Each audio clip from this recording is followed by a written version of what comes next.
ನನ್ನ ಪ್ರೀತಿಯ ಹಾಡು. ನಮಸ್ಕಾರ ವೀಕ್ಷಕರೇ, ನಾನು ದಿವ್ಯಾ. ಇದು Mahima pure coconut oil Subhas Nagar Shankarpura Katpadi ಇವರು ಆಯೋಜಿಸಿದಂತಹ ನನ್ನ ಪ್ರೀತಿಯ ಹಾಡು ಈ ಕಾರ್ಯಕ್ರಮಕ್ಕೆ ತಮಗೆಲ್ಲರಿಗೂ ಆತ್ಮೀಯವಾದಂತಹ ಸ್ವಾಗತ. ವೀಕ್ಷಕರೇ, ಇದು ಕರಾವಳಿಯ ಗಾನ ಕೋಗಿಲೆಗಳ ಕಲರವದ ಕಾರ್ಯಕ್ರಮ. ಹಲವಾರು ವೇದಿಕೆಗಳಲ್ಲಿ ತಮ್ಮ ಹಾಡುಗಳನ್ನು ಹಾಡಿ ಹಲವಾರು ಜನರ ಮನಸ್ಸನ್ನು ಗೆದ್ದಿರುವಂತಹ ಗಾಯಕರನ್ನು ಪರಿಚಯಿಸುವಂತಹ ಕಾರ್ಯಕ್ರಮ. ಹಾಗೆಯೇ ಈ ಸಂಗೀತ ಅಂದ ತಕ್ಷಣ ಹಾಡೋದು ಮಾತ್ರ ಅಲ್ಲದೆ ಹಾಡುಗಳನ್ನು ಕೇಳುವುದು ಕೂಡ ಇಷ್ಟ ಆಗ್ತದೆ. ಸೊ ಇಂತಹ ಹಾಡುಗಳನ್ನು ಈ ಅದ್ಭುತ ಗಾಯಕರ ಜೊತೆ ಹಾಡಿಸಿ ನಿಮಗೆ ಕೇಳಿಸುವಂತಹ ಕಾರ್ಯಕ್ರಮದಲ್ಲಿ ಇವತ್ತು ನಮ್ಮ ಜೊತೆಗೆ ಇದ್ದಾರೆ ಒಬ್ಬರು ಅದ್ಭುತ ಗಾಯಕರು ವೈಶಾಲಿ ಆಚಾರ್ಯ ಇವರು. ಇವರನ್ನ ನನ್ನ ಪ್ರೀತಿಯ ಹಾಡು ಕಾರ್ಯಕ್ರಮಕ್ಕೆ ಆತ್ಮೀಯವಾಗಿ ಸ್ವಾಗತಿಸೋಣ. ನನ್ನ ಪ್ರೀತಿಯ ಹಾಡು ಕಾರ್ಯಕ್ರಮಕ್ಕೆ ತಮಗೆ ಆತ್ಮೀಯವಾದಂತಹ ಸ್ವಾಗತ ಮೇಡಮ್.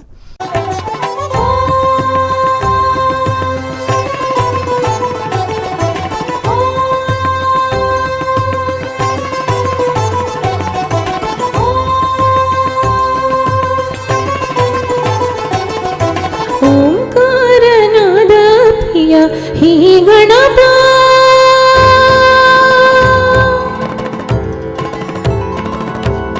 ಓಂಕಾರನಾದ ಪ್ರಿಯ ಹೇ ಗಣಪ, ಸಾಕಾರ ವಂದನೆ ಹೇ ಗಣಪ. ಓಂಕಾರನಾದ ಪ್ರಿಯ ಹೇ ಗಣಪ, ಸಾಕಾರ ವಂದನೆ ಹೇ ಗಣಪ. ಧಿಮಿ ಧಿಮಿ ಧಿಮಿ ಧಿಮಿ ನಾಟ್ಯ ಸ್ವರೂಪ, ನಿನಗಿದು ಅರ್ಪಣೆ ಭಕ್ತಿಯ ಧೂಪ. ಹೇ ಪ್ರಭೋ ನಿನಗಿದು ನಮ್ಮ ನಮಸ್ಕಾರ, ಹೇ ಪ್ರಭೋ ನಿನಗಿದು ನಮ್ಮ ನಮಸ್ಕಾರ. ಓಂಕಾರನಾದ ಪ್ರಿಯ ಹೇ ಗಣಪ, ಸಾಕಾರ ವಂದನೆ ಹೇ ಗಣಪ.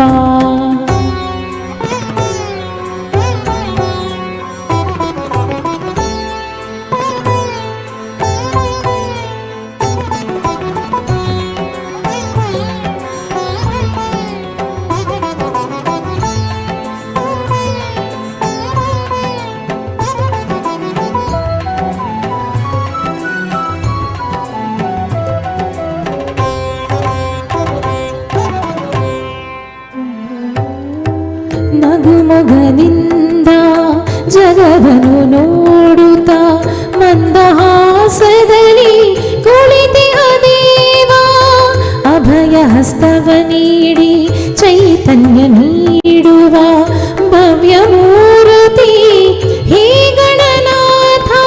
ಧಿಮಿ ಧಿಮಿ ಧಿಮಿ ಧಿಮಿ ನಾಟ್ಯ ಸ್ವರೂಪ,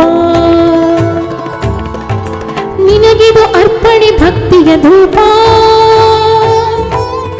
ಹೇ ಪ್ರಭೋ ನಿನಗಿದು ನಮ್ಮ ನಮಸ್ಕಾರ, ಹೇ ಪ್ರಭೋ ನಿನಗಿದು ನಮ್ಮ ನಮಸ್ಕಾರ.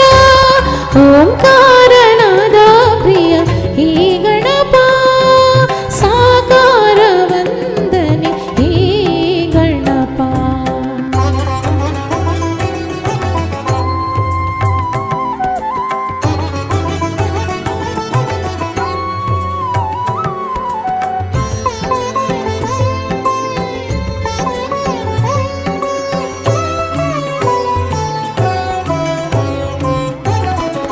ಸಡಗರದಿಂದ ತೋರಣ ಕಟ್ಟಿ ಭಕ್ತಿ ಭಾವದಿ ದೀಪವ ಹಚ್ಚಿ ಪಂಚಕಜಾಯದ ನೈವೇದ್ಯವಿತ್ತು ಕರ್ಪೂರದಾರತಿ ನಿತ್ಯವು ಬೆಳಗಿ.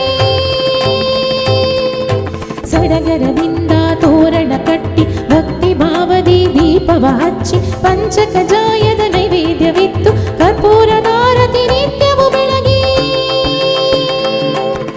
ಜಯ ಜಯ ಎನ್ನೋಣ ಗಣಪಗೆ ಪೂಜೆಯ ಮಾಡೋಣ, ಜಯ ಜಯ ಎನ್ನೋಣ ಗಣಪಗೆ ಪೂಜೆಯ ಮಾಡೋಣ. ಶರಣು ಶರಣು ಗಣಪ, ಶರಣು ಶರಣು ಬೆನಕ, ಶರಣು ಶರಣು ಗಣಪ, ಶರಣು ಶರಣು ಬೆನಕ. ಓಂಕಾರನಾದ ಪ್ರಿಯ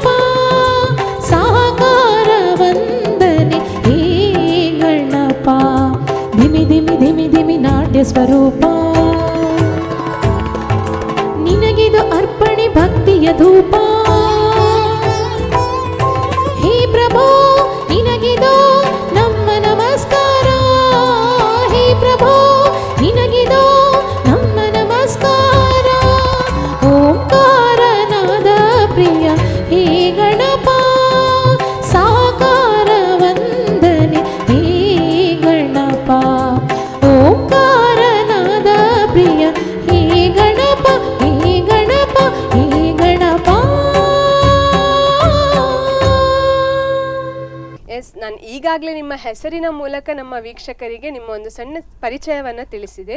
ಇನ್ನಷ್ಟು ತಮ್ಮ ಪರಿಚಯವನ್ನ ಅಂದ್ರೆ ನೀವು ಹುಟ್ಟಿ ಬೆಳೆದಿರೋದು, ವಿದ್ಯಾಭ್ಯಾಸ ಎಲ್ಲಿ ಮಾಡಿದ್ರಿ ಅಂತ ನಮ್ಮ ವೀಕ್ಷಕರಿಗೆ ನೀವೇ ತಿಳಿಸ್ಬೇಕು.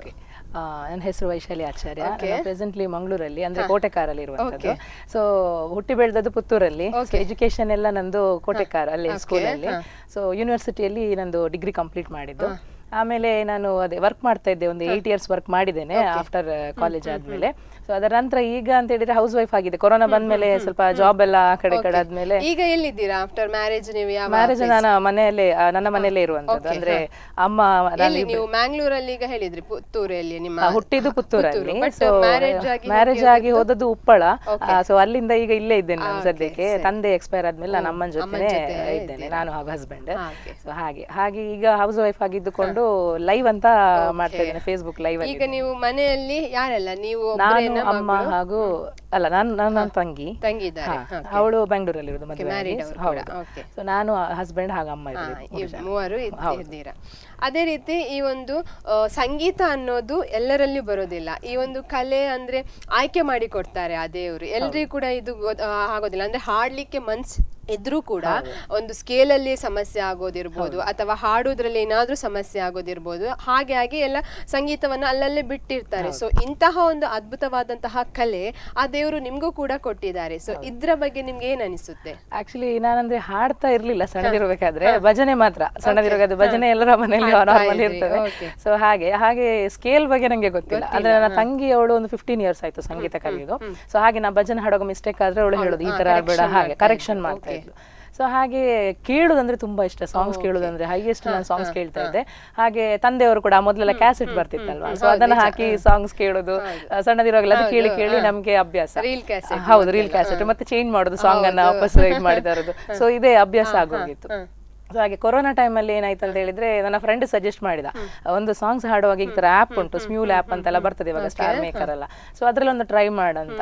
ಸೊ ಹಾಗೆ ಅದರಲ್ಲಿ ಹಾಡಿ ಈ ಕೊರೋನಾದಲ್ಲಿ ಸುಮ್ಮನೆ ಮನೇಲಿ ಇರುದಲ್ವಾ, ಸೊ ಹಾಗೆ ಅದರಲ್ಲಿ ಕಂಟಿನ್ಯೂ. ಹೌದು, ಟೈಮ್ ಪಾಸ್ ಕೂಡ ಆಯ್ತು, ಸೊ ಪ್ರಾಕ್ಟೀಸ್ ಕೂಡ ಆಯ್ತು. ನಿಮ್ಗೆ ಹೌದು, ಈಗ ನೀವೊಂದು ಫೇಸ್ಬುಕ್ ಅಲ್ಲಿ ಲೈವ್ ಮಾಡ್ತಿದ್ದೇನೆ, ಫೇಮಸ್ ಒಂದು ಸಿಂಗರ್ ಅಂತ ಆಗಿದ್ದೀರಾ, ಪರಿಚಯಿಸಬಹುದು ನಿಮ್ಮನ್ನ ಆ ರೀತಿ. ಓಕೆ, ಅದೇ ರೀತಿ ಈ ಒಂದು ಸಂಗೀತ ಅನ್ನೋದು ಒಂದು ಕೆಲವರು ತರಗತಿಗೆ ಹೋಗಿ ಕಲಿತಾರೆ ಅದ್ರ ಬಗ್ಗೆ. ಅಂದ್ರೆ A to Z ಸ್ಟಾರ್ಟಿಂಗ್ ಇಂದ ಸರಿಗಮಪ ಇರ್ಬೋದು, ಅಂದ್ರೆ ಅದ್ರದೊಂದು ಇರ್ತದೆ ನೋಟ್ಸ್ ಅಂತ ಹೇಳಿ. ಸೊ ಬೇಸಿಕ್ಸ್ ಇಂದವೇ ಕಲ್ತುಕೊಂಡು ಹೋಗ್ತಾರೆ. ಇಲ್ಲ ಕೆಲವರು ನೀವು ಹೇಳಿದ ಪ್ರಕಾರ ಕೇಳಿಕೊಂಡು ಅವರೇ ಕಲ್ತುಕೊಂಡು ಆಗಿರುವಂತಹ ಎಷ್ಟೋ ಜನ ಸಿಂಗರ್ಸ್ ಇದ್ದಾರೆ. ಸೊ ನೀವು ಯಾವ್ದಿದ್ರಲ್ಲಿ? ನಾನಂದ್ರೆ ಕೇಳಿಕೊಂಡು ಕಲ್ತದ್ದು.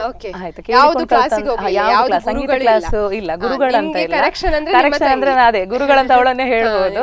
ಹಾಗೆ ಮತ್ತೆ ಅಮ್ಮ ಕೂಡ ಹಾಡ್ತಿದ್ರು, ಹಾಗೆ ಸ್ಟೇಜ್ ಸಿಗದೆ ಬಾಕಿ ಆದವರು ಅವರು. ಸೊ ಹಾಗೆ ಒಂದು ಫ್ಯಾಮಿಲಿಯಲ್ಲಿ ಕೂಡ ಇಲ್ಲದೆ ನಮ್ಗೆ ಬರೋದು ಕಷ್ಟ. ಸೊ ನಿಮ್ಮ ಅಮ್ಮ ಹಾಡ್ತಿದ್ರು, ಅಜ್ಜಿ ಹಾಡ್ತಿದ್ರು. ಸೊ ಹಾಗೆ ಅದು ಹಾಗೆ ಬಂದಂತದ್ದು.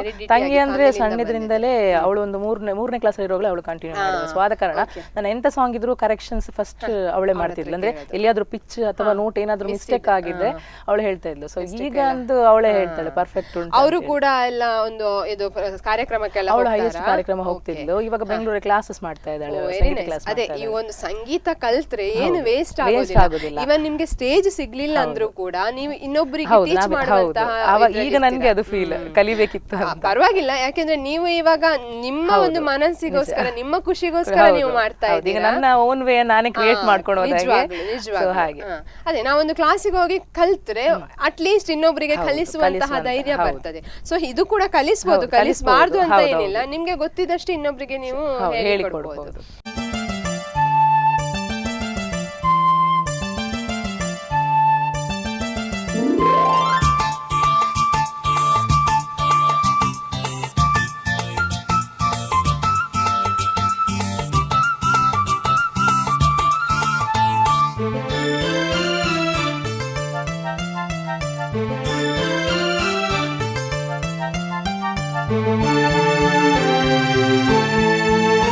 ನುಗ್ಗು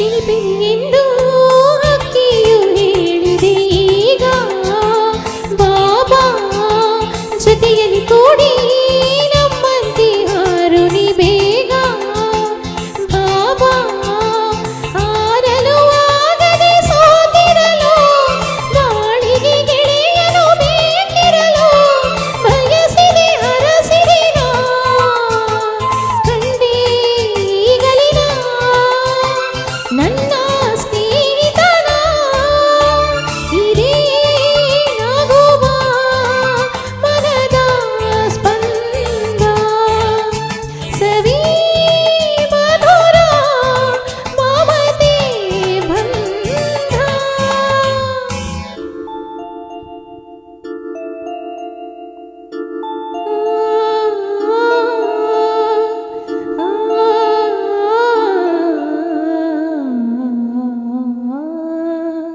ತನನನ ತನನನ ತನನನ ಆ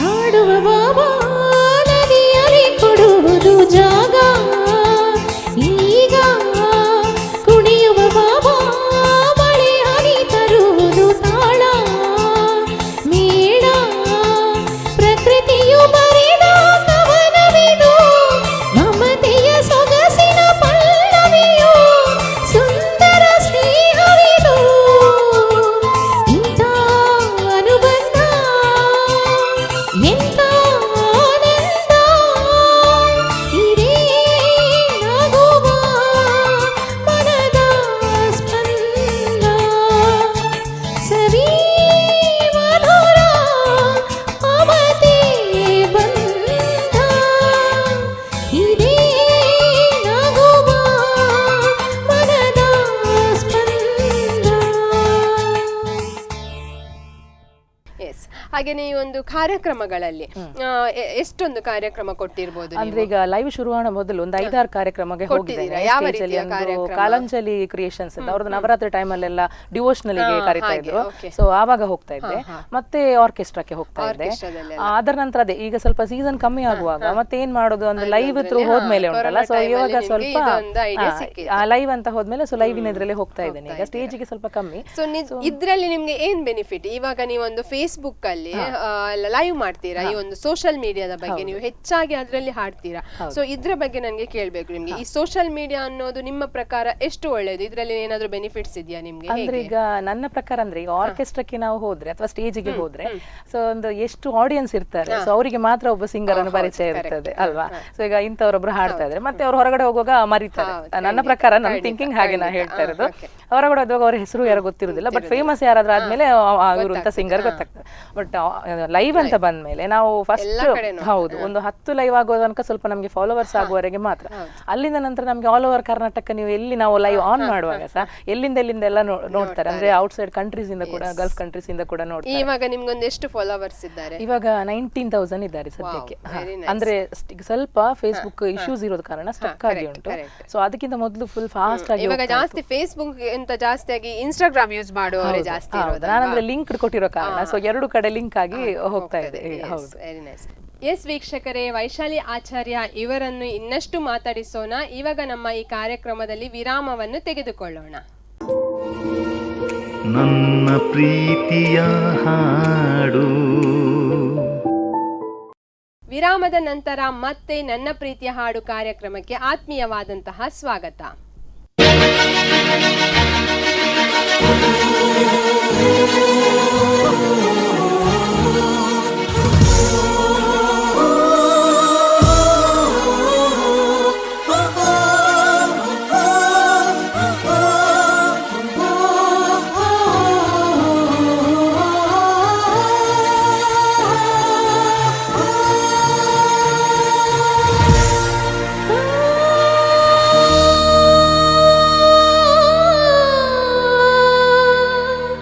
ಆ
ಕ್ಷಣ ಕಾದೆ ಏನನು ಮಾಡಲಿ ನಾನು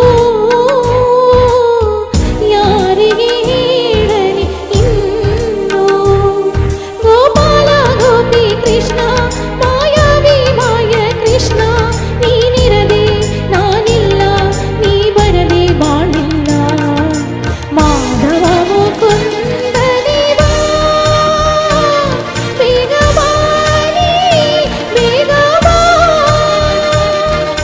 ಕೃಷ್ಣ ನೀ ಬೇಗನೆ ಬಾರೋ ಶ್ರೀ ಕೃಷ್ಣ ನೀ ಬೇಗನೆ ಬಾರೋ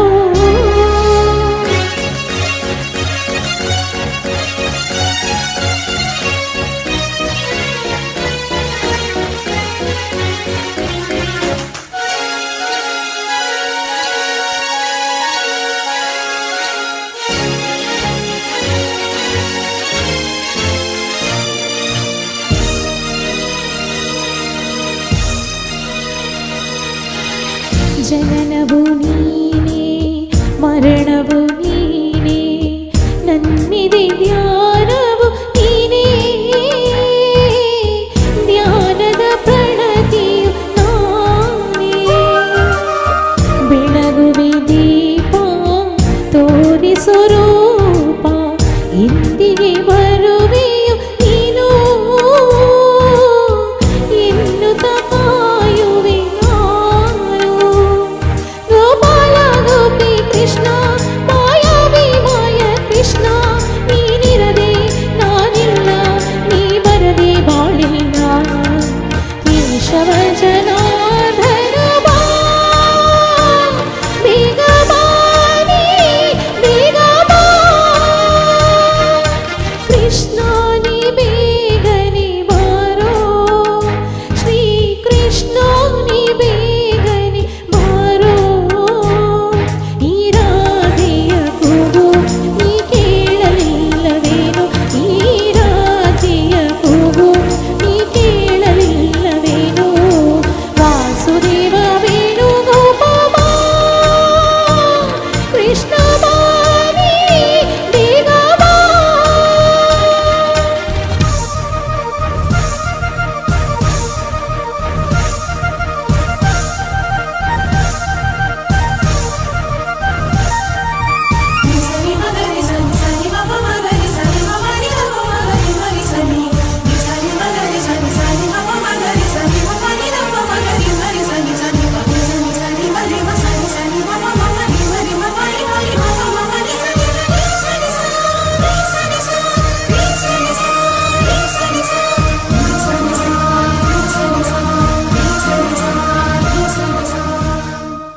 ಸೊ ಹೇಗೆ ನೀವು ಇದಕ್ಕೆ ಸಮಯವನ್ನ ಇಡ್ತೀರಾ ಅಂದ್ರೆ ಮನೆಯಲ್ಲೀಗ ಮನೆಯಲ್ಲೇ ಇರೋದು ನೀವು, ಸೊ ಮನೆಯ ಕೆಲಸ ಕೂಡ ಮಾಡ್ಬೇಕು. ಸೊ ಮನೆಯ ಕೆಲಸದ ಜೊತೆಗೆ ಇದಕ್ಕೆ ನೀವು ಯಾವ ರೀತಿ ಟೈಮ್ ಸ್ಪೆಂಡ್ ಮಾಡ್ತೀರಾ? ಮನೆಯ ಕೆಲಸ ಅಂತ ಹೇಳಿದ್ರೆ ಬೆಳಿಗ್ಗೆ ಆಲ್ಮೋಸ್ಟ್ ಎಲ್ಲ ಕೆಲಸ ಆಗ್ತದೆ. ಅಮ್ಮ ನಾನು ಇಬ್ಬರೇ ಸೊ ಎಲ್ಲ ಕೆಲಸಗಳು ಎಲ್ಲ ಆಗ್ತದೆ. ಬೇರೆ ಏನು ಅಂತ ಬೇರೆ ವರ್ಕ್ ಏನು ಮಾಡೋದಿಲ್ಲ ಅಲ್ಲ. ಸೊ ಪ್ಲಾನ್ ಮಾಡ್ತಿರ್ತೇನೆ ಯಾವಾಗಾದ್ರೂ ಏನು ಮಾಡ್ಬೋದು. ಅಂದ್ರೆ ಲೈವ್ ಅಂತೇಳಿ ನಾರ್ಮಲಿ ಲೈವ್ ಅಂದ್ರೆ ಹಾಡೋದು ಮಾತ್ರ ಅಂತಲ್ಲ, ಅದ್ರಲ್ಲಿ ಏನಾದ್ರೂ ಸ್ಪೆಷಾಲಿಟಿ ತರಬೇಕು. ಅಂದ್ರೆ ಈಗ ಆಡಿಯನ್ಸ್ ಎಕ್ಸ್ಪೆಕ್ಟ್ ಮಾಡ್ತಾರೆ ನಮ್ಮ ಹತ್ರ ಚೇಂಜಸ್ ಏನಾದ್ರು ಡಿಫ್ರೆಂಟ್ ಆಗಿರ್ಬೇಕು ಅಂತೇಳಿ. ಹಾಗೆ ಮಂತಲ್ಲಿ ಒಂದ್ಸರ್ತಿ ನಾನು ವೈಶಿಲ್ ಅಫಿಷಿಯಲ್ ಗಾನೋತ್ಸವ ಅಂತ ಒಂದು ಮಾಡ್ತೇನೆ ಎಪಿಸೋಡ್. ಅಂದ್ರೆ ಅದರಲ್ಲಿ ನಮ್ಮ ಸಿಂಗರ್ಸ್ ಇರ್ತಾರೆ. ನಮ್ದು ಆಲ್ರೆಡಿ ಈಗ ಟೀಮ್ ಸಿಂಗರ್ಸ್ ಇದ್ದಾರೆ 3 ಜನ, 2 ಮೇಲ್ ಇದ್ದಾರೆ, 1 ಫೀಮೇಲ್ ಇದ್ದಾರೆ. ಸೊ ಅದು ಆಲ್ರೆಡಿ ನಮ್ಮ ಟೀಮ್ ಸೆಟ್ ಇರ್ತದೆ. ಅಂದ್ರೆ ಗಾನೋತ್ಸವದಲ್ಲಿ 4 ಜನ ಟೀಮ್ ಪ್ಲಸ್ ನನ್ನ ಪೇಜ್ ಅಲ್ಲಿ ಈಗ ಆಲ್ರೆಡಿ ಒಂದು 50 ಜನ ಬಂದು ಹಾಡಿದ್ದಾರೆ. ಅಂದ್ರೆ ಹೊಸತ್ತು ಗೆಸ್ಟ್ ಸಿಂಗರ್ಸ್ ಅವರು. ಸೊ ಅವರಲ್ಲಿ ಒಬ್ಬೊಬ್ಬರನ್ನ ಕರೆಸಿ ಆ ಗಾನೋತ್ಸವದಲ್ಲಿ ಅವರಿಗೊಂದು ಚಾನ್ಸ್ ಅಂತ.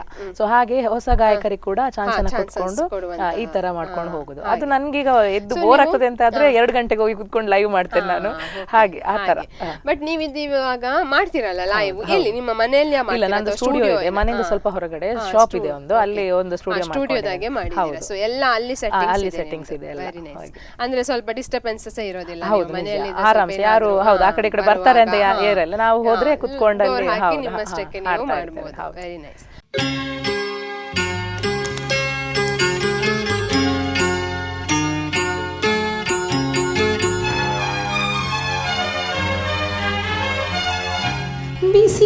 ಬಿಸಿಲಾದರೇನು ಮಳೆಯಾದರೇನು ಬಿಸಿಲಾದರೇನು ಮಳೆ ಜೊತೆಯಾಗಿ ಎಂದು ನಾನಿಲ್ಲವೇನು ಈ ಚಿಂತೆ ಏಕೆ ಹೇಳಿರಿ ಬಿಸಿಲಾದರೇನು ಮಳೆಯಾದರೇನು ಬಿಸಿಲಾದರೇನು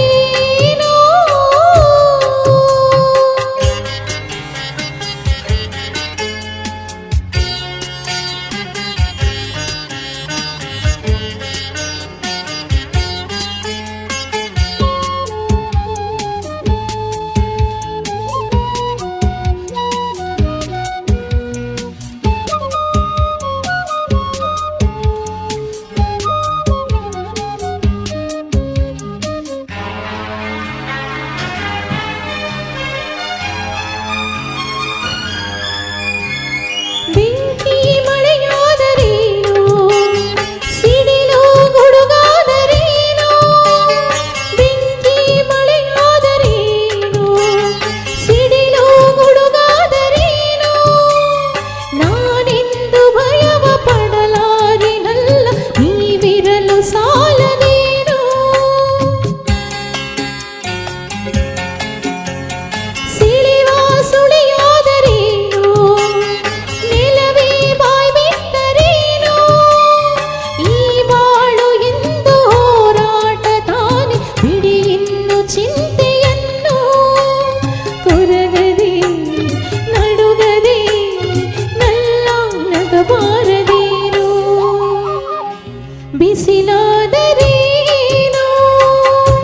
ಮಳೆಯಾದರೇನು ಬಿಸಿಲಾದರೇನು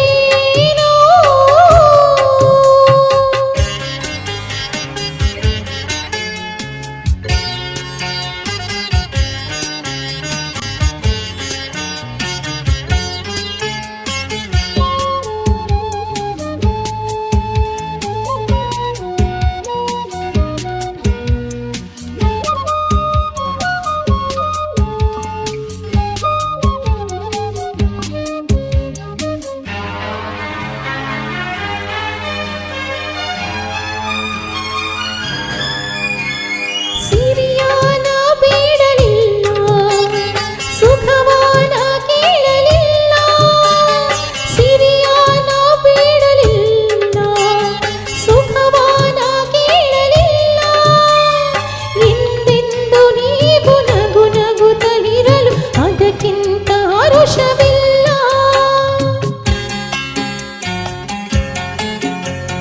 ಕಷ್ಟ ಹೊಸದೇನು ಅಲ್ಲ ಶಾಂತಿನ ಕಾಣಲಿಲ್ಲ ನೋವಲ್ಲಿ ಹುಟ್ಟಿ ನೋವಲ್ಲಿ ಬೆಳೆದೆ ನೋವೇ ನನಗೆಂದು ಇಲ್ಲ ನಿಮ್ಮನು ಬಿಟ್ಟರೆ ನನಗೆ ಗತಿಯಾರು ಇಲ್ಲ ಬಿಸಿಲಾದರೇನು ಮಳೆಯಾದರೇನು ಜೊತೆಯಾಗಿ ಎಂದು ನಾನಿಲ್ಲವೇನು ಈ ಚಿಂತೆ ಏಕೆ ಹೇಳಿರಿ ಬಿಸಿಲಾದರೇನು ಮಳೆಯಾದರೇನು ಬಿಸಿಲಾದರೇನು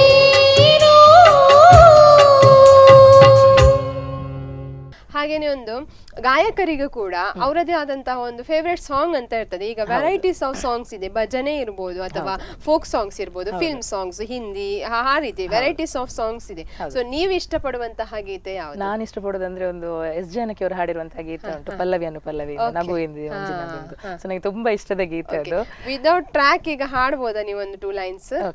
ಹಾಡಿ. ನಗು ಎಂದಿದೆ ಮಂಜಿನ ಬಿಂದು ನಲಿ ಎಂದಿದೆ ಗಾಳಿ wow, very nice. Nice. Without track ಕೇಳಲಿಕ್ಕೆ ಖುಷಿ ಆಯ್ತು, ಇನ್ನು ವಿತ್ ಟ್ರ್ಯಾಕ್ ಎಷ್ಟು ಒಳ್ಳೆ ಆಗ್ತೀರಾ. ಓಕೆ, ಹಾಗೇನೆ ಇವಾಗ ಒಂದು ನೀವು ಒಬ್ರು ಗಾಯಕರು, ನಿಮ್ಗೂ ಕೂಡ ಒಂದು ಫೇವರೇಟ್ ಸಿಂಗರ್ಸ್ ಅಂತ ಇರ್ತಾರೆ. ಸೊ ನಿಮ್ಮ ನೆಚ್ಚಿನ ಗಾಯಕರು ಯಾರು? ನೆಚ್ಚಿನ ಗಾಯಕರು ಅಂತ ಹೇಳಿದ್ರೆ ಮೇಲ್ ಫಿಮೇಲ್ ಯಾರು ಕೂಡ ಆಗ್ತದೆ. SPB ಸರ್ ಅಂತ ತುಂಬಾ ಇಷ್ಟ ನನಗೆ. ಯಾಕಂದ್ರೆ ಈಗ ಫಿಮೇಲ್ ಆದ ಕಾರಣ ನಾನು ಯಾವಾಗ್ಲೂ ಅಂತ ಹೇಳಿದ್ರೆ ಫಿಮೇಲ್ ಹಾಡಿರೋ ಸಾಂಗ್ಸ್ ಅನ್ನೇ ತೆಗಿತಾ ಇದ್ದೆ. ಸೊ ಇವಾಗ ಚೇಂಜ್ ಮಾಡಿದೆ ಸ್ವಲ್ಪ ಮೇಲ್. ನೀವು ನಾನು ಇವಾಗ್ಲೂ ಅಷ್ಟೇ ಹೇಳಿಕ್ ಹೋದೆ, ಇದೊಂದು ಕ್ವಶನ್ಸ್ ಕೇಳಿದಾಗ ಇಲ್ಲಿ ಕುತ್ಕೊಳ್ಳುವಂತಹ ಪ್ರತಿಯೊಬ್ಬರಲ್ಲಿ ಬಾಯಲ್ಲಿ ಬರುವಂತದ್ದು ಇದೆ ಗಾಯಕರ ಹೆಸರು. ಸೊ ಎಲ್ಲರೂ ಹೇಳ್ತಾರೆ, ಯಾರಿಗೂ ಅವರೊಂದು ಇದು ಕಳೆದು ಹೋಗುವಂತಹ ಒಂದು ಸ್ವರ ಅದು ನಿಜವಾಗಿ ನಾವು ಕಳೆದು ಹೋಗ್ತೇವೆ ಅವರ ವಾಯ್ಸಿಗೆ. ಸೊ ಮತ್ತೆ ಎಸ್ ಜಾನಕಿ ಅವರು ಗಾಯನ ದೇವರು ಅಂತಾನೆ ಹೇಳ್ಬೋದು ಅವರನ್ನು. ಎಸ್ ಜಾನಕಿ ಅವರು ಹೈಯೆಸ್ಟ್ ಸಾಂಗ್ಸ್ ನಾನು ತೆಗೆಯುವಂತದ್ದು ಎಸ್ ಜಾನಕಿ ಅವರು.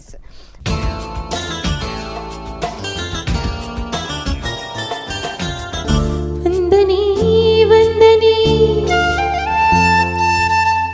ಸಾವಿರ ವಂದನೆ, ಸಾಧನೆ ತೋರಿದ ಜಾಣಿಗೆ, ಗೆಲುವಿನ ಬಂಗಾರಿಗೆ, ಸೊಬಗಿನ ಸಿಂಗಾರಿಗೆ ವಂದನೆ ವಂದನೆ ವಂದನೆ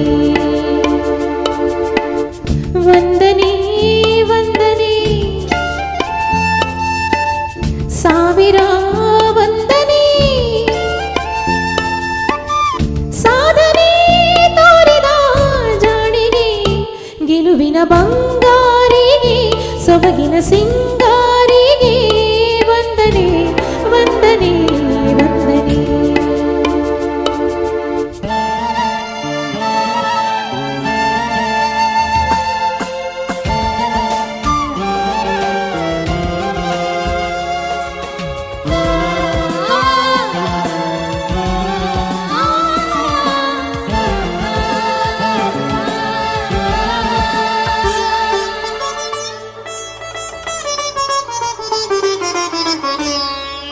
ನೀಲಾಂಬರದ ಬೆಳ್ದಿಂಗಳಲ್ಲಿ ತೇಲಾಡುತ್ತಿರು ಸೌಂದರ್ಯವು ನೀನೇ, ರಂಗೇರಿರುವ ದೋಟದಲ್ಲಿ ತೂಗಾಡುತ್ತಿರು ಮಂದಾರವು ನೀನೇ.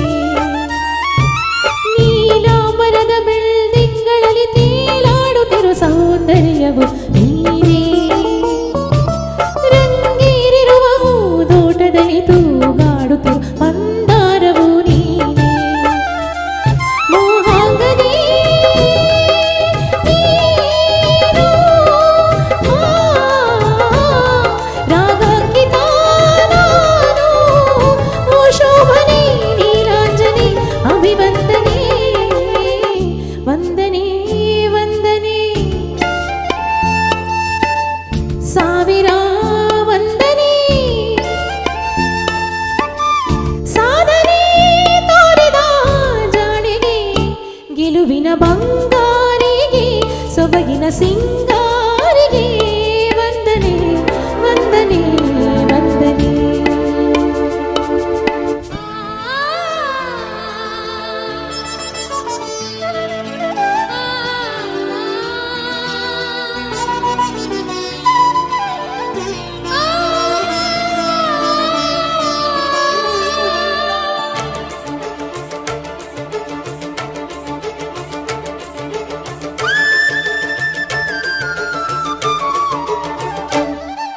ಕಾರ್ತೀಕ ಸಿರಿ ದೇವಾಲಯದಿ ಓಲಾಡುತ್ತಿರು ದೀಪಾಂಜಲಿಯು ನೀನೇ, ಬೃಂದಾವನದ ಕಾರಂಜಿಯಲ್ಲಿ ನಲಿದಾಡುತ್ತಿರು ನೃತ್ಯಾಂಗನೆಯು ನೀನೇ.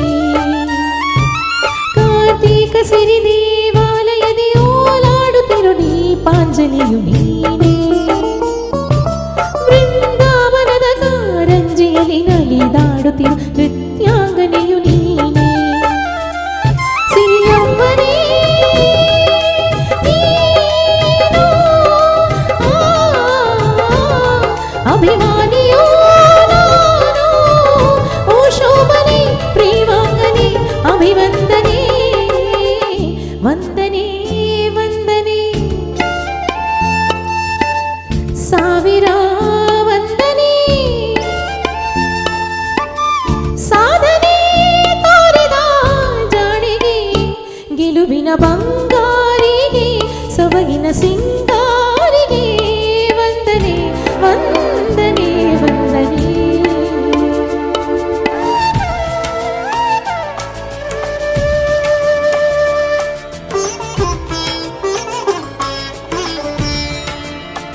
ಹಾಗೆ ನೀವು ಈಗ ಹಾಡಿದ್ದೀರಾ ಹಾಡುಗಳನ್ನೆಲ್ಲ, ಯಾವ ರೀತಿಯ ಹಾಡುಗಳನ್ನ ಜಾಸ್ತಿ ಹಾಡಿದ್ದೀರಾ? ಅಂದ್ರೆ ಮೆಲೋಡಿ ಅಥವಾ ಫೋಕ್ ಸಾಂಗ್ಸ್? ಮೆಲೋಡಿ ಜಾಸ್ತಿ. ಮೆಲೋಡಿ ಜಾಸ್ತಿ. ಎಸ್ ಜಾನಕಿ ಅವರದ್ದು ಅಂತ ಹೇಳಿದ್ರೆ ಮೆಲೋಡಿ ಉಂಟು, ಸ್ವಲ್ಪ ಸ್ಯಾಡ್ ಟೈಪ್ ಅಲ್ಲಿ ಫೀಲಿಂಗ್ ಸಾಂಗ್ಸ್ ಇರುವಂತದ್ದು. ಸೊ ಅದೆಲ್ಲ ನಾನು ಜಾಸ್ತಿ ಎಸ್ ಜಾನಕಿ ಅವರದೇ ಹಾಡುಗಳನ್ನ ಆಯ್ಕೆ ಮಾಡ್ಕೊಳ್ತೀರಾ? ನಾನು ಎಪಿಸೋಡ್ ಸೋಲೋ ಕುತ್ಕೊಳ್ಳುವಾಗ ಯಾವಾಗ್ಲೂ ಎಸ್ ಜಾನಕಿ ಅವರದೇ ಹಾಡುವಂತದ್ದು, ಹಳೆಯ ಗೀತೆಗಳು ನಂಗೆ ತುಂಬಾ ಇಷ್ಟ. ನಿಜವಾಗ್ಲು ಇವಾಗ ನಿಮ್ಮ ಪ್ರಕಾರ ಈ ಒಂದು ಹಳೆ ಗೀತೆಗೂ ಹೊಸ ಗೀತೆಗೂ ಇರುವಂತಹ ವ್ಯತ್ಯಾಸ? ಹಳೆಯ ಗೀತೆಗಳಂದ್ರೆ ನಮ್ಗೆ ಮತ್ತೆ ಮತ್ತೆ ಕೇಳ್ಬೇಕು ಅಂತ ಅನಿಸ್ತದೆ, ಅದು ಕೇಳಿದಷ್ಟು ಸಾಕಾಗುದಿಲ್ಲ. ಹೊಸ ಗೀತೆಗಳಂದ್ರೆ ಒಂದ್ಸತಿ ಕೇಳ್ಬಹುದು, ಬಟ್ ನೆನಪಲ್ಲಿ ಉಳಿಯುವುದಿಲ್ಲ. ನಿಜವಾಗ್ಲು ವರ್ಡಿಂಗ್ಸ್ ಎಲ್ಲ ಅರ್ಥ ಇರೋದಿಲ್ಲ, ಬಟ್ ಕುಣಿಬಹುದು, ಎಂಜಾಯ್ ಮಾಡಬಹುದು. ಒಂದು ಮೊದಲಂತ ಮೆಲೋಡಿ ಸಾಂಗ್ಸ್ ಈಗ ಯಾವ್ದು ಕೂಡ ಇಲ್ಲ. ಬಟ್ ಮೊದ್ಲಿನ ಹಾಡುಗಳನ್ನ ನೀವು ಇವಾಗ್ಲೂ ಕೂಡ ರಿಮಿಕ್ಸ್ ಮಾಡಿ ಹಾಡಿದ್ರು ಕೂಡ ಒಂದು ಖುಷಿನೇ. ಬಟ್ ಈಗಿನ ಹಾಡು ಒಂದು ಗಳಿಗೆಗೆ ಅಷ್ಟೇ, ನಾವೊಂದು ಎಂಜಾಯ್ ಮಾಡಬಹುದು ಒಂದು ಗಳಿಗೆಗೆ ಅಷ್ಟೇ, ಮತ್ತೆ ಅದನ್ನು ಮತ್ತೆ ಕೇಳ್ಬೇಕು ಅಂತ ಅನ್ಸೋದೇ ಇಲ್ಲ. ಮತ್ತೆ ನಮ್ಮ ವೀಕ್ಷಕರು ಕೂಡ ಅಷ್ಟೇ ಯಾವಾಗ್ಲೂ ಹಳೆ ಸಾಂಗ್ಸ್ ಗೆ ಜಾಸ್ತಿ ಪ್ರಿಫರ್ ಮಾಡ್ತಾರೆ. ಯಾಕಂದ್ರೆ ಹಳೆ ಸಾಂಗ್ ಗಳನ್ನ ಏಜ್ ಆದವರು ಇಷ್ಟಪಡ್ತಾರೆ, ಮಿಡಲ್ ಏಜ್ ಅವರು ಇಷ್ಟಪಡ್ತಾರೆ, ಕೆಲವರು ಕೂಡ ಇಷ್ಟಪಡ್ತಾರೆ. ಸೊ ಹಾಗಾಗಿ ಎಲ್ಲಿ ಕೂಡ ನಾವು ಹಾಡಬಹುದು, ಎಲ್ಲ ಕ್ಯಾಟಗರಿ ಎಲ್ಲ ಏಜ್ ನವರು ಇರುವ ಪ್ಲೇಸ್ ಅಲ್ಲಿ ಕೂಡ ಹಾಡಬಹುದು. ಬಟ್ ಇಂತಹ ಸಾಂಗ್ ಗಳನ್ನು ನಾವು ಹಾಡ್ತಾ ಹೋದ್ರೆ ಏಜ್ ನವರು ಎದ್ಕೊಂಡು ಹೋಗಿ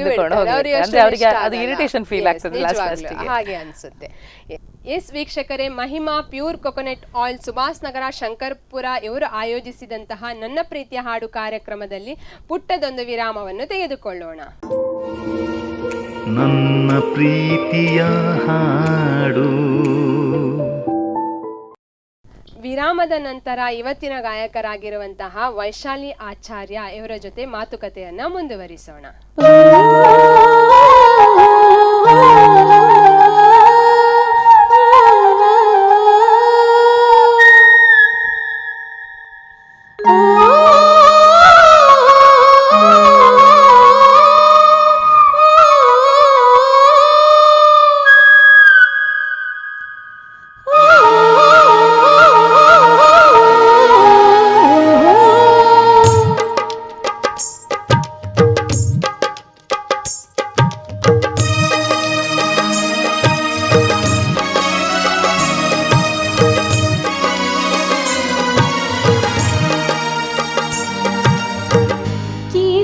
ಕಲ್ಲು ಕಲ್ಲಿನಲಿ ಕನ್ನಡ ನುಡಿ ಕನ್ನಡ ನುಡಿ ಕಾಣಿಸದೆ ಹೊನ್ನ ಚರಿತೆಯಲ್ಲಿ ಹಂಪೆಯ ಗುಡಿ ಹಂಪೆಯ ಗುಡಿ ವೈಭವದ ತವರು ಕೂಗಿದೆ ಪ್ರೀತಿಸುವ ಹೃದಯ ಬೇಡಿದೆ ಕೇಳು ನೀನು ಕೇಳಿಸದೆ ಕಲ್ಲು ಕಲ್ಲಿನಲಿ ಕನ್ನಡ ನುಡಿ ಕನ್ನಡ ನುಡಿ ಕಾಣಿಸದೆ ಹೊನ್ನ ಚರಿತೆ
ಹಾಗೇನೆ ಈ ಒಂದು ಸ್ಟೇಜ್ಗಳಿಗೆಲ್ಲ ಹೋಗಿದ್ದೀರಾ ನೀವು.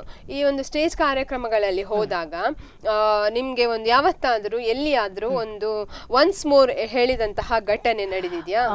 ಲಾಸ್ಟ್ ಟೈಮ್ ಒಂದು ಮದುವೆ ಫಂಕ್ಷನ್ ಅಲ್ಲಿ ಆಕ್ಚುಲಿ ಹೋದದ್ದು. ಸೊ ಒಂದು ಸಾಂಗ್ ಹಾಡಿದ್ದು ಗಗನದಲ್ಲಿ ಮಳೆ ಇದೆ, ಸ್ವಲ್ಪ ಡಿಫ್ರೆಂಟ್ ಆಗಿರುವಂತ ಗೀತೆ, ನಂದು ಮತ್ತು ಮೇಲ್ ಸಿಂಗರ್. ಅದನ್ನು ಹಾಡಿದಾಗ ನನ್ಗೆ ಆಕ್ಚುಲಿ ಗೊತ್ತಿರ್ಲಿಲ್ಲ, ನಾನಂದ್ರೆ ಸೀರಿಯಸ್ ಆಗಿ ಹಾಡೋದ್ರಲ್ಲಿದ್ದೆ. ಹಾಡಿ ಎಲ್ಲ ಆದ್ಮೇಲೆ ಲಾಸ್ಟಿಗೆ ನೋಡ್ತೇನೆ ಫುಲ್ ಕ್ರೌಡ್ ಉಂಟು, ಅಲ್ಲಿಂದ ಒನ್ಸ್ ಮೋರ್ ಹೇಳ್ತಿದ್ರೆ ಕ್ಲಾಪ್ ಹೊಡಿತಿದ್ದಾರೆ, ಅದರೊಳಗೆ ಬೊಬ್ಬೆ ಹಾಕ್ತಾ ಇದ್ದಾರೆ. ಅಂದ್ರೆ ನನ್ಗೆ ಗೊತ್ತಿಲ್ಲ ಅಷ್ಟು ಚೆನ್ನಾಗಿ ಹಾಡಿದ್ದೇನೆ ಅಂತ ಹೇಳಿ ಅಂತ. ಸೊ ಅದು ತುಂಬಾ ಖುಷಿ. ಅದರಿಂದ ಫ್ಯಾಮಿಲಿ ಫಂಕ್ಷನ್ ಬಟ್ ಎಲ್ಲರೂ ಕೂಡ ಇದ್ರಲ್ವಾ, ಸೊ ಅದೊಂದು ಸಪೋರ್ಟ್ ಮಾಡಿದ್ರು, ಖುಷಿ ಅದು. ಹಾಗೇನೆ ಈ ಒಂದು ಫೀಲ್ಡ್ ನಲ್ಲಿ, ಈ ಒಂದು ಸಂಗೀತ ಫೀಲ್ಡ್ ನಲ್ಲಿ ನಿಮ್ಗೆ ಒಂದು ಆಗಿರುವಂತಹ ಮರೆಯಲಾಗದಂತಹ ಘಟನೆ ಅಂದ್ರೆ ಏನಾದ್ರೂ ದುಃಖದ್ದು, ಬೇಜಾರಾಗಿರುವಂತಹ ಮರೆಯಲಾಗದಂತಹ ಘಟನೆ?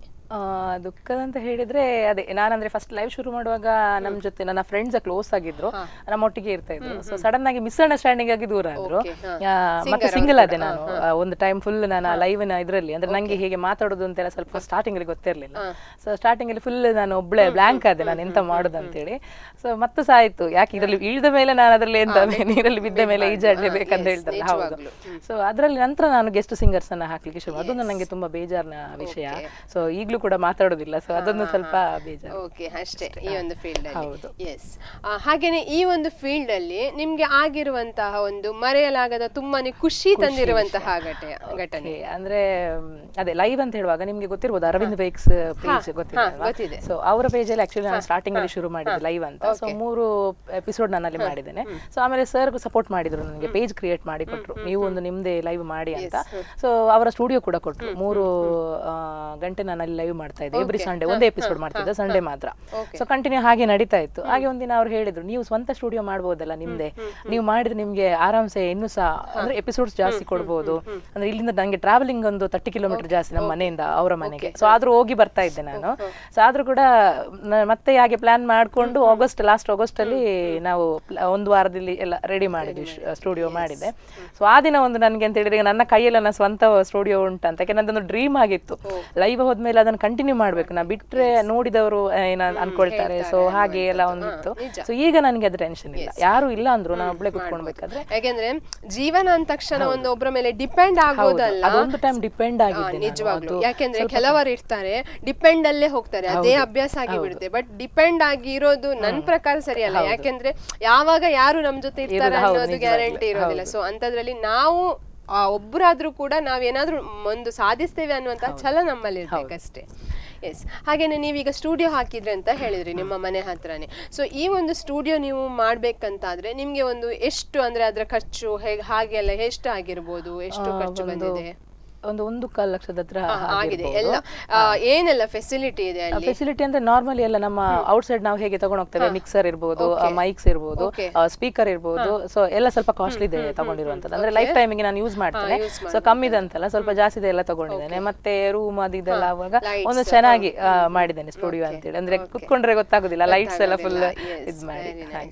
ಇವಾಗ ನೀವು ಹೊರಗಡೆ ಒಂದು ಪ್ರೋಗ್ರಾಮ್ಗೆ ಹೋಗ್ಬೇಕಂತಾದ್ರೆ ಸೌಂಡ್ ಸಿಸ್ಟಮ್ಸ್ ಎಲ್ಲ ಹೇಗೆ ನೀವೇ ತಕೊಂಡು ಹೋಗ್ತೀರಾ? ನಮ್ಮಲ್ಲಿ ಆಲ್ರೆಡಿ ಇದ್ದಾರೆ, ನನ್ನ ಟೀಮ್ ಅಲ್ಲಿ ಇದ್ದವರ ಪರಿಚಯದವರು ಇದ್ದಾರೆ, ಸೆಟ್ಟಿಂಗ್ಸ್ ನವರು. ಸೊ ಅವರು ಬರ್ತಾರೆ. ಇನ್ ಕೇಸ್ ನಮ್ಮ ಯಾರನ್ನ ಪ್ರೋಗ್ರಾಮ್ ತಗೊಂಡಿದ್ದೇವೆ ಅವರು ರೆಡಿ ಮಾಡಿಲ್ಲ ಅಂತ ಹೇಳಿದ್ರೆ, ಇಲ್ಲದಿದ್ರೆ ಅವ್ರು ಸೆಟ್ ಮಾಡಿ, ಹೌದು, ಪೇ ಮಾಡಿದ್ರೆ ಆಯ್ತು. ಸೊ ಇಲ್ಲದಿದ್ರೆ ಅವ್ರು ಸೆಟ್ ಮಾಡಿ ಇಟ್ಕೊಂಡ್ರೆ ನಮ್ಗೆ ಈಸಿ, ನಾವು ಮಾತ್ರ ಹೋದ್ರೆ. ಎಲ್ಲಿಯಾದ್ರೂ ನೀವು ಅವರೇ ಇದು ಸೌಂಡ್ ಸಿಸ್ಟಮ್ಸ್ ಎಲ್ಲ ರೆಡಿ ಮಾಡಿಟ್ಟಿದ್ರೆ ನಾವು ನಿಮ್ಗೆ ಹೋದಾಗ ಏನಾದ್ರೂ ಸಮಸ್ಯೆ ಆದ್ರೆ ಏನ್ ಮಾಡ್ತೀರಾ? ಸಮಸ್ಯೆ ಆದ್ರೆ ನಾವೇನಾದ್ರೂ ಅದಕ್ಕೆ ಅರೇಂಜ್ಮೆಂಟ್ ಮಾಡ್ತೇವೆ. ಹೌದು, ಯಾಕಂದ್ರೆ ನನ್ನ ಟೀಮ್ ಅಲ್ಲಿ ಆಲ್ರೆಡಿ ಆರ್ಕೆಸ್ಟ್ರಾ ಸಿಂಗರ್ಸ್ ನವರೇ.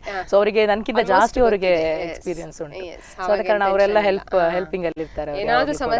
ನಾನು ಈಗ ಶುರು ಮಾಡಿದ್ದು ವೈಶಾಲಿ ಮೆಲೋಡಿಸ್ ಅಂತ ಶುರು ಮಾಡಿದ್ದಷ್ಟೇ. ಸೊ ಟೀಮ್ ಸಿಂಗರ್ ಇಟ್ಕೊಂಡು, ಅಂದ್ರೆ ನನ್ನಲ್ಲಿ ಇದ್ದವರು ಆಲ್ರೆಡಿ ಆರ್ಕೆಸ್ಟ್ರಾ ಸಿಂಗರ್ಸ್. ಸೊ ಅವರಿಗೆಲ್ಲಾನು ಗೊತ್ತಿದೆ ಯಾವ ತರ ಬೇಕು ಏನು ಅಂತ. ಬಟ್ ಅದೇ ನೀವೀಗ ಟೀಮ್ ಮಾಡಿರೋದ್ರಿಂದ ಒಂದು ನಿಮ್ಗೆ ಬೆನಿಫಿಟ್ಸ್ ಏನಂದ್ರೆ, ನೀವು ಇವಾಗ ಪ್ರೋಗ್ರಾಮ್ ಬರ್ಲಿ ಬರದೇ ಇರ್ಲಿ, 1-2 ಪ್ರೋಗ್ರಾಮ್ ಬಂದ್ರೆ ಸಾಕಲ್ವಾ, ಒಂದ್ ಅವಕಾಶ ಬಿಡ್ಬಾರ್ದು ಅಷ್ಟೇ ಅನ್ನೋ ಕಾರಣಕ್ಕೆ ಒಂದು ಟೀಮ್ ಕೂಡ ಇದೆ ನಿಮ್ಮಲ್ಲಿ.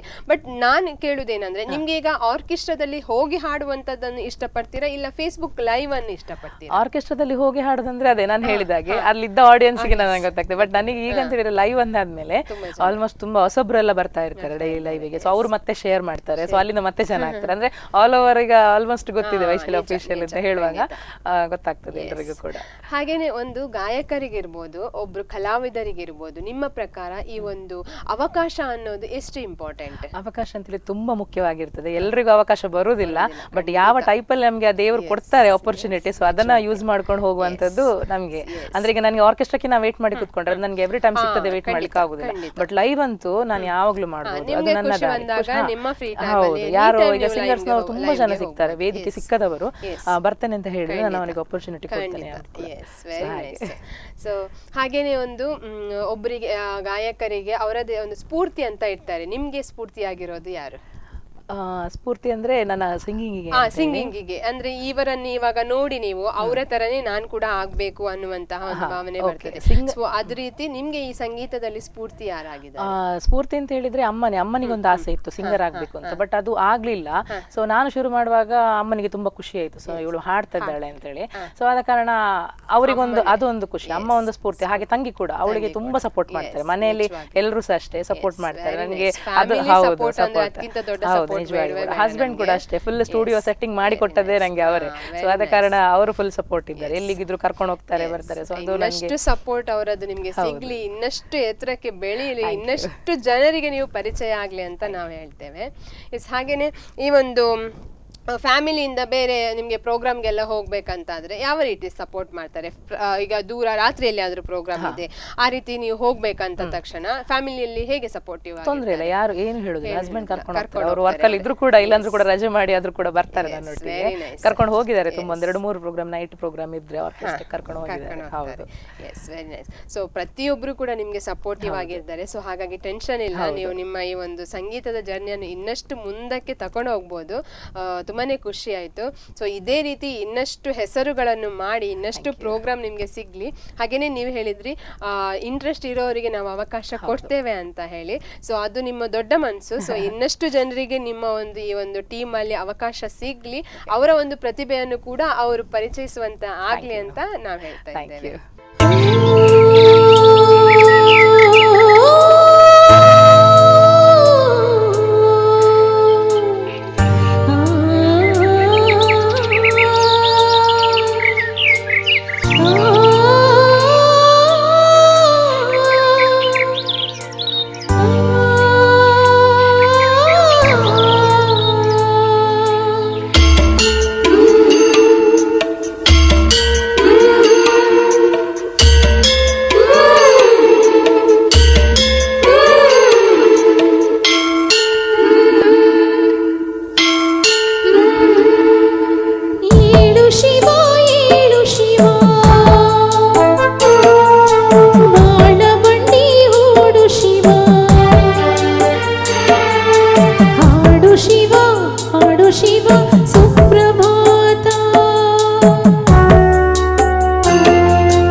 ಕಾರ್ಯಕ್ರಮದ ಕೊನೆಯ ಹಂತದಲ್ಲಿ ಇದ್ದೇವೆ. ಸೊ ಕೊನೆಯ ಹಂತದಲ್ಲಿ ನೀವು ಈ ಒಂದು ಕಾರ್ಯಕ್ರಮದ ಮೂಲಕ ಯಾರಿಗಾದ್ರೂ ಒಂದು ಥ್ಯಾಂಕ್ಸ್ ಹೇಳೋದಕ್ಕೆ ಇದ್ರೆ, ಇಲ್ಲದಿದ್ರೆ ನಮ್ಮ ಒಂದು ವೀಕ್ಷಕರಿಗೆ ಏನಾದ್ರೂ ಒಂದು ಕಿವಿ ಮಾತು, ಒಂದು ಒಳ್ಳೆ ಮಾತು ಹೇಳೋದಕ್ಕೆ ಇದ್ರೆ ತಿಳಿಸ್ಬೋದು. ಥ್ಯಾಂಕ್ಸ್ ಅಂತ ಹೇಳಿದ್ರೆ ಅದೇ ಇವಾಗ ನನ್ನ ಜೊತೆ ಬಂದಿದ್ದಾರೆ ಮಿಥುಲ್ ಕುಮಾರ್ ಅಂತ. ಸೊ ಅವರೇ ನನಗೆ ಆಕ್ಚುಲಿ ಅರವಿಂದ್ ವೀಕ್ಷಿ ಪರಿಚಯ ಮಾಡಿ ಕೊಟ್ಟಂತದ್ದು. ಸೊ ಅವರಿಗೆ ಫಸ್ಟ್ ಥ್ಯಾಂಕ್ಸ್ ಹೇಳ್ಬೇಕು. ನಾನು ಎಲ್ಲ ಸಿಂಗಿಂಗ್ಗೆ ಸಪೋರ್ಟ್ ಮಾಡಿದವರು. ಆಮೇಲೆ ಮನೆಯವರಿಗೆ ಕೂಡ, ಅಮ್ಮನಿಗೆ ಹಾಗೆ ತಂಗಿಗೆ, ಹಸ್ಬೆಂಡಿಗೆ ಕೂಡ. ಸೊ ನನ್ನ ಯಾರು ಪೇಜ್ ಅನ್ನ ನೋಡ್ತಾ ಇದ್ದಾರೆ ನಮ್ಮೆಲ್ಲ ವೀಕ್ಷಕರಿಗೆ ಕೂಡ. ಅದಲ್ಲದೆ ಫಸ್ಟ್ ಆಫ್ ಆಲ್ ಹೇಳ್ಬೇಕಿತ್ತು ನಮ್ಮ ಅರವಿಂದ್ ಸರಿಗೆ. ಸೊ ಅವರೊಂದು ಸ್ಟೇಜ್ ಕೊಡದಿರ್ತಿದ್ರೆ ನನಗೆ ಈ ಸ್ಟೇಜ್ಗೆ ನಂಗೆ ಸಿಗ್ತಿರ್ಲಿಲ್ಲ. ಯಾಕಂದ್ರೆ ಅವ್ರು ಲೈವ್ ಅಲ್ಲಿ ಕೂತ್ಕೊಳಿಸಿ ಇವರೊಂದು ಪೇಜ್ ಅನ್ನು ಕ್ರಿಯೇಟ್ ಮಾಡಿದ್ದಾರೆ, ನೀವು ಸಪೋರ್ಟ್ ಮಾಡಿ ಅಂತ. ಅವರ ಹಲವಾರು ಫಾಲೋವರ್ಸ್ ನಮ್ಮಲ್ಲಿ ಕೂಡ ಇದ್ದಾರೆ. ಸೊ ಆದ ಕಾರಣ ಅವರಿಗೆ ತುಂಬಾ ಥ್ಯಾಂಕ್ಸ್ ಹೇಳಿ ಇಷ್ಟಪಡ್ತೀನಿ. ಹಾಗೇನೆ ನಾನು ಕೂಡ ನಿಮ್ಮ ಪರಿಚಯ ಆಯ್ದದ್ದೇ ನಾನು ಫೇಸ್ಬುಕ್ ಅಲ್ಲಿ. ಅಟ್ ಲೀಸ್ಟ್ ನೀವ್ ಹೇಳಿದ್ರಲ್ಲ ಮಿತ್ತಲ್ ಅವರದ್ದು ಇದ್ರಲ್ಲಿ ನಾನು ನಿಮ್ಮ ಲಿಂಕ್ ನೋಡಿದೆ. ಸೊ ಜಸ್ಟ್ ಅವ್ರ ಹತ್ರ ಕೇಳಿದೆ ಹೀಗೆ. ಸೊ ಆಗ ಅವರು ನನ್ಗೆ ನಿಮ್ ನಂಬರ್ ಕೊಟ್ರು. ಸೊ ಅದರಿಂದ ನೀವು ಇಲ್ಲಿ ಬರೋದಕ್ಕೂ ಕೂಡ ಅದು ಒಂದು ಕಾರಣ ಆಯ್ತು. ನಿಜವಾಗಿ ಆ ಫೇಸ್ಬುಕ್ ಅಲ್ಲಿ ನೀವು ಲೈವ್ ಆಗಿ ಬಂದಿರೋದ್ರಿಂದ ಎಲ್ಲದಕ್ಕೂ ಒಳ್ಳೇದೇ ಆಯ್ತು. ಸೊ ಇನ್ನಷ್ಟು ಒಳ್ಳೇದಾಗ್ಲಿ ನಿಮ್ಗೆ. ಎಷ್ಟು ಸಮಯ ಈ ಒಂದು ತಮ್ಮ ಅಮೂಲ್ಯವಾದ ಒಂದು ಸಮಯವನ್ನ ನಮ್ ಜೊತೆ ಶೇರ್ ಮಾಡ್ಕೊಂಡಿರೋದಕ್ಕೆ ತುಂಬಾನೇ ಧನ್ಯವಾದಗಳು. ನೋಡಿದ್ರಲ್ಲ ವೀಕ್ಷಕರೇ, ಇವತ್ತಿನ ಈ ಕಾರ್ಯಕ್ರಮದಲ್ಲಿ ಒಬ್ರು ಅದ್ಭುತ ಗಾಯಕರಾಗಿರುವಂತಹ ವೈಶಾಲಿ ಆಚಾರ್ಯ ಇವರನ್ನ ಪರಿಚಯಿಸಿದ್ದೇವೆ. ಹಾಗೇನೆ ಅವರ ನೆಚ್ಚಿನ ಹಲವಾರು ಹಾಡುಗಳನ್ನು ಕೂಡ ನಾವು ಕೇಳ್ಕೊಂಡು ಬಂದ್ವಿ. ಸೊ ಮುಂದಿನ ಕಾರ್ಯಕ್ರಮದಲ್ಲಿ ಇನ್ನೊಬ್ರು ಉತ್ತಮ ಗಾಯಕರನ್ನ ಪರಿಚಯಿಸ್ತೇವೆ. ಸೊ ಅಲ್ಲಿವರೆಗೆ ನೋಡ್ತಾ ಇರಿ ನಿರಂತರ ಸುದ್ದಿಗಾಗಿ ಸ್ಪಂದನ ವಾಹಿನಿ. ಧನ್ಯವಾದಗಳು. ನನ್ನ ಪ್ರೀತಿಯ ಹಾಡು